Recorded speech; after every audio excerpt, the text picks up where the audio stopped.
Hello students, good morning and namaste. I am Shiv Gupta. I am going to teach you today trigonometric ratios of compound angles. यो trigonometric ratios of compound angle class 10 को लागि धेरै नै important chapter हो र trigonometry को more than 22% syllabus को occupies गरेको छ यो trigonometric ratios of compound angles ले र यो ट्रिगोमेट्रिक टपिक्स ले क्लास 10 को टोटल सिलेबस को 22% तपाईको अकुपाइज गरेको छ। त्यसैले यो ट्रिगोमेट्री चाहिँ धेरै नै इम्पोर्टेन्ट च्याप्टर हो र आज म तपाईलाई trigonometric ratios of compound angles म पढाउन गइरहेको छु। त तपाईले क्लास 9 मा trigonometric ratios of compound angles को चारवटा फर्मुला को तपाईले प्रुफ पनि हेरिसक्नु भएछ र जुन कि हामीले यसलाई रिभ्यू गर्दिरहेका छु। रिभ्यू गरिदिरहेको छु जुन छ हाम्रो sin a प्लस b को हामीले पढेको थिए sin a into cos b plus cos a into sin b। त्यस्तै गरी हामीले पढेको थियो sin a माइनस b को sin a into cos b minus cos a into sin b। त्यस्तै गरी cos a plus b is equal to cos a into cos b minus sin a into sin b। त्यस्तै गरी cos a minus b is equal to cos a into cos b plus sin a into sin b। हामी हेर्न सक्छौं यो जम्मा यो चारवटा formula trigonometric ratios of compound angles को जम्मा यो चारवटा फर्मुला लिएर यो sin a plus b, sin a minus b, cos a plus b, cos a minus b यो चारवटा को फर्मुला हेरिहाल्नु भो। sin a plus b को sin a into cos b plus cos a into sin b, sin a minus b को sin a into cos b minus cos a into sin b। त्यस्तै गरी cos a plus b को cos a into cos b minus sin a into sin b। त्यस्तै गरी cos a minus b को cos a into cos b plus sin a into sin b। यसको बारेमा हामीले class 9 मा पढिसकेका छौं। यसको प्रुफ पनि पढिसकेका छौं। यो क्लास 10 मा हामी यसको यही चारवटा यति भाइटल फर्मुलाहरु हुन् जसलाई चाहिँ बेस मानेर अबदेखि जति पनि हामीले ट्रिगोमेट्रीका फर्मुलाहरु पढ्ने छौं र जति फर्मुलाहरु डेरिभेसन हुनेछ त्यो मात्रै क्लास 10 को लागि होइन 11 को लागि 12 को लागि ट्रिगोनोमेट्रिक को मात्रै नभएर हायर ट्रिगोनोमेट्रिक समेत को जम्मै फर्मुला को डेरिभेसन यो चारवटा मात्रै फर्मुलाले हुन्छ। त्यसैले यो चारवटा फर्मुला हामीले अलवेज कीप इन रिमेम्बर हामीले अलवेज ध्यानमा राख्नु पर्छ र using this four formulae we can find many more formulae। So just you review all these four formulae। तपाईलाई यो चारवटा फर्मुला को मैले चाहिँ रिकल गरिदिएको हुँ र अब हेर्नुस् यो चारवटा फर्मुलालाई युज गरेर तपाईले कसरी फर्दर फर्मुलाहरु चाहिँ बनाउन सक्नुहुन्छ। Let's check now.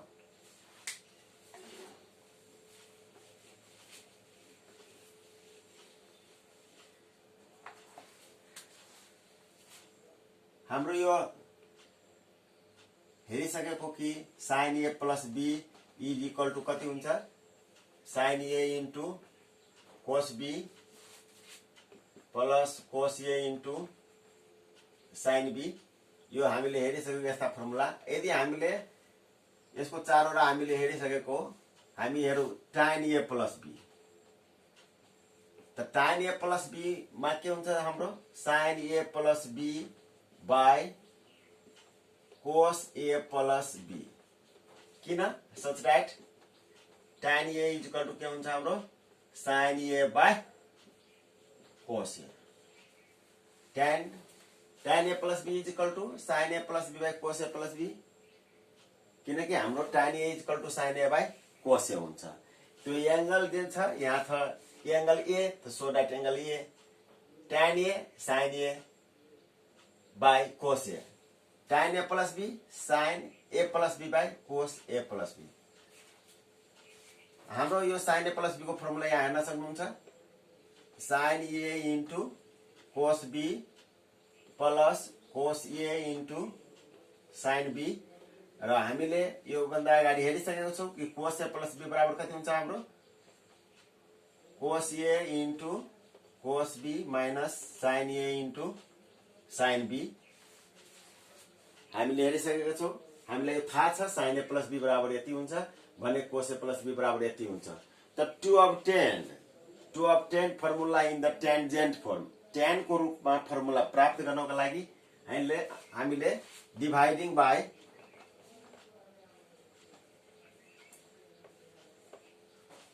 cos a into cos b in both numerator and denominator, हामीले के हेर्न सक्छौं, tan a plus b is equal to sin a into cos b plus cos a into sin b by cos a into cos b by cos a into cos b minus sin a into sin b by कति भन्छ, cos a into cos b, just divided by cos a into cos b in both numerator and denominator। हामीले हेर्यो sin a into cos b plus cos a into sin into cos b plus cos a into sin b by cos a into cos b again by cos a into cos b minus sin a into sin b by cos a into cos b। यो किन गर्यो cos a into cos b ले divide, to obtain the formula in tangent form, tan को रूपमा formula प्राप्त गर्नको लागि हामीले cos a into cos b ले डिभाइड गरेको।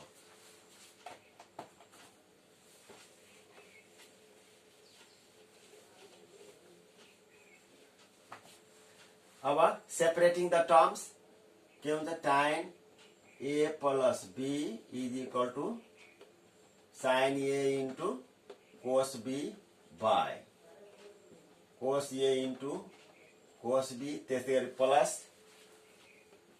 cos a into sin b by cos a into cos b, त्यसै गरी यसलाई हामीले अलि मिडलमा लेखिदिनु पर्छ, tan a plus b is equal to त्यसै गरी cos a into cos b by cos a into cos b minus sin a into sin b by cos a into cos b।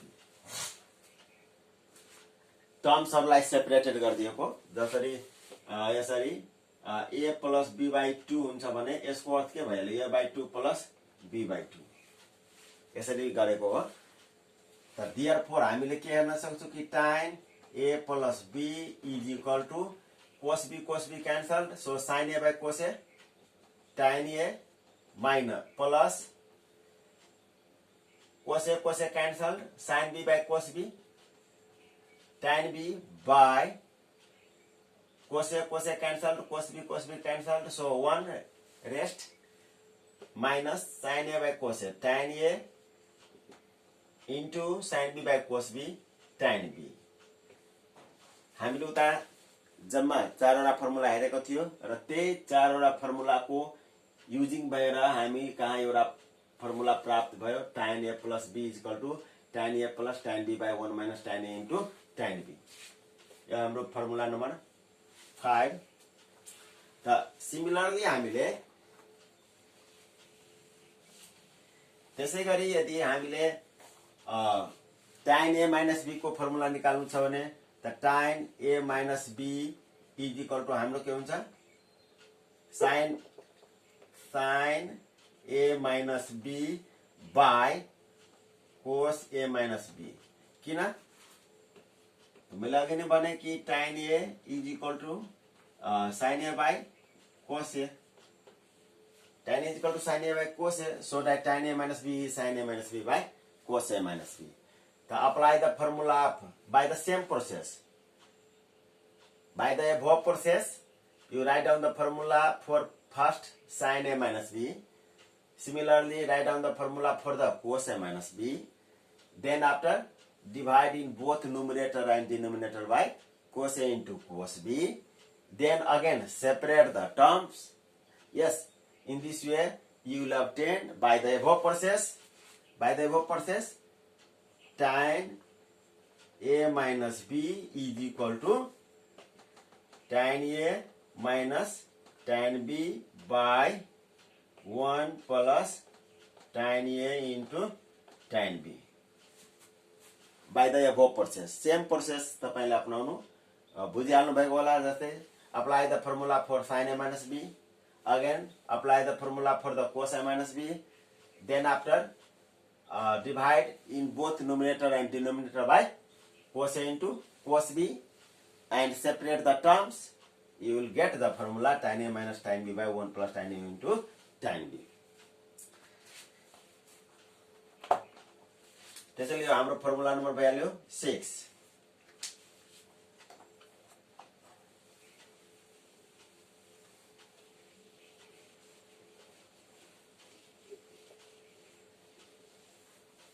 त्यस्तै गरी हामीलाई यदि कोट A plus B को formula निकाल्नु छ, coat A plus B को formula निकाल्नु छ भने कोट A plus B को कति हुन्छ हाम्रो cos A plus B by sin A plus B. Why? Because that such that cot A is equal to cos A by sin A. Cot A is equal to cos A by sin A. So that cot A angle is A. So here is angle A, here is angle A. Cot A, cot theta, cos theta by sin theta. Cot beta, cos beta by sin beta. Cot A plus B, cos A plus B by sin A plus B. The cos A plus B, we know very well the cos A plus B is cos A into cos B minus sin A into sin B by this sin A plus B, sin A into cos B plus cos A into sin B. This is the formula for the cos A plus B. Cos A into cos B minus sin A into sin B. This is the sin A plus B.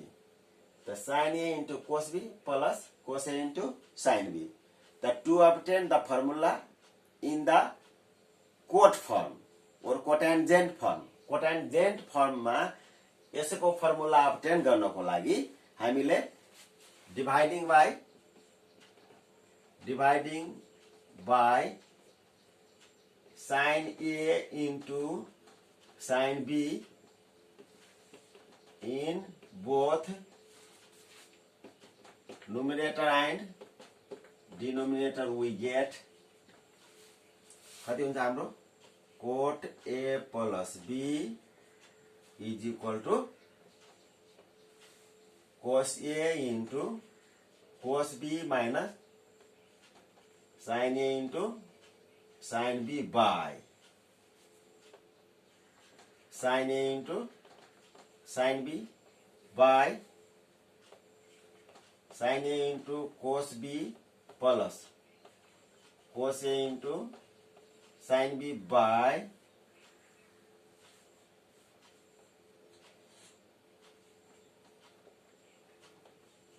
sin A into sin B. Very simple. Just numerator and denominators are divided by sin A into sin B. Why divided by sin A into sin B? To obtain the formula in the cotangent form. Cot को form मा formula obtain गर्नको लागि sin A into sin B ले numerator र denominator मा divide गरेको हो. Now separating the terms हाम्रो के भइहाल्छ? Now separating the terms and cancelling हाम्रो के भइहाल्छ? हामी एज above process मा जस्तै cos A by sin A कति हुन्छ तपाईको cot A into cot B minus 1 by cot B plus cot A. Therefore cot A plus B is equal to cot A into cot B minus 1 by cot B plus cot A. यसलाई हामीले के गर्नुपर्छ, separate the terms, cos A into cos B by sine into sine B minus sine A into sine B by sine A into sine B, sine A into cos B by sine A into sine B plus cos A into sine B by sine A into sine B. Just separating the terms and cancelling, you will obtain the formula for the cot A plus B is equal to cot A into cot B minus 1 by cot B plus cot A। यो हाम्रो formula number भइहाल्छ 7। र त्यस्तै गरी similarly हामीले coat A minus B is equal to हामीले obtain गर्न सक्छौं cot A into cot B, cot A into cot B plus 1 by cot B minus cot A। यो हाम्रो फर्मुला नम्बर भइहाल्छ हाम्रो 8। हामीले यो 8 वटा फर्मुला हेर्यो compound एंगल्सको।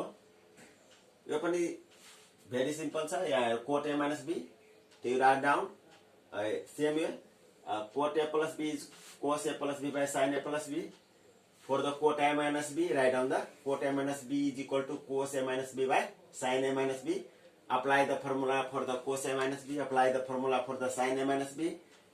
Then after, divide the numerator and denominator by sin A into sin B. Separate the terms. You will get the formula cot A minus B is equal to cot A into cot B plus 1 by cot B minus cot A। त यो हाम्रो जुन 8 वटा जुन formula थियो यो class 9 को मैले रिक्लिक गरिदिएको, तपाईलाई रिभ्यू गरिदिएको, सायद तपाईलाई याद पनि आइसक्यो होला र बुझिसक्नु पनि भएको होला। र अब जुन हाम्रो क्लास 10 को सिलेबस जुन छ त्यो क्लास 10 को सिलेबसमा अब हाम्रो पढाइ यहाँदेखि हुन्छ।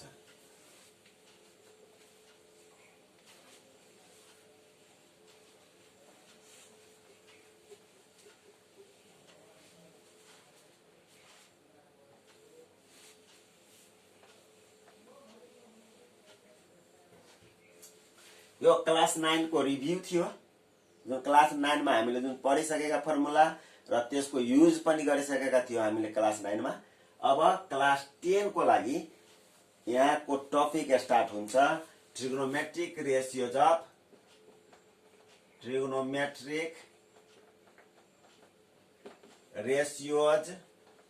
Of multiple angles.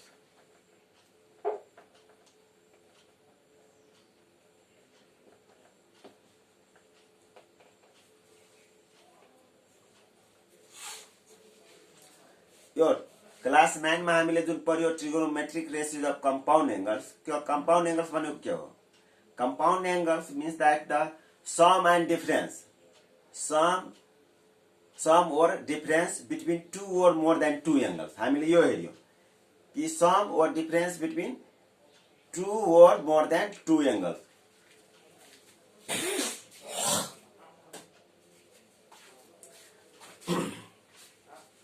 त्यसलाई भन्छ compound angles.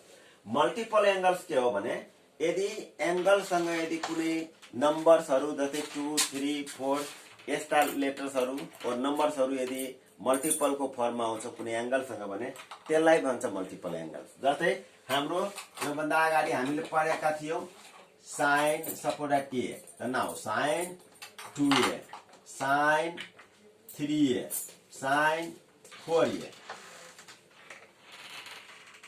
Suppose that there is cos theta. यो भन्दा अगाडि हामीले पढेको थियो। त अब हाम्रो cos 2 theta, cos 3 theta, cos 4 theta, cos half theta,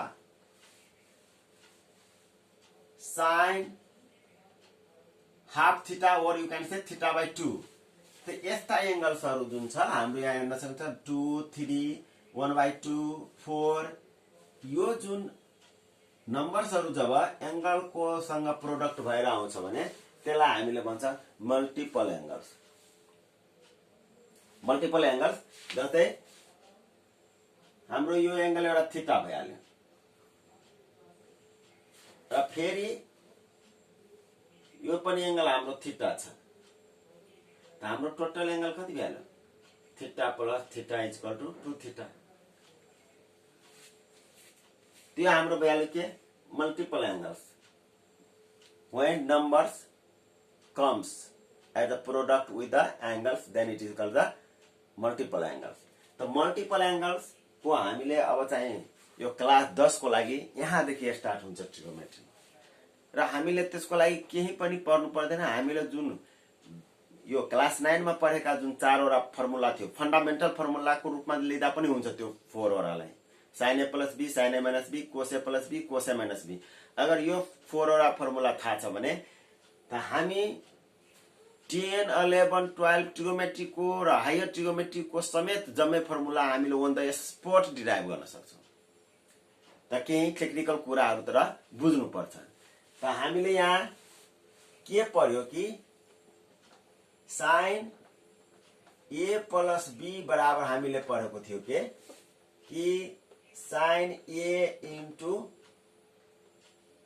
cos b plus cos a into sin b यहाँ के छ एंगल्सहरु डिफरेन्ट छ एउटा एंगल a छ एउटा एंगल b छ तर मैले यहाँ के देखाए कि दुईटै एंगल थीटा छ अर्थात एउटा एंगल a र एउटा एंगल न b भएर यहाँ a छ यहाँ a छ त a plus a = 2a त हामीले पुट गर्न सक्छौ पुट a बराबर b और b बराबर a हैन पुट b = a अथवा a = b त हाम्रो के हुन्छ sin a where there is b put a where there is b put a is equal to sin a into cos here is b put a cos a plus cos a is itself cos a sin b the put b plus a sin a therefore sin a plus a sin a plus a means 2a is equal to we can see that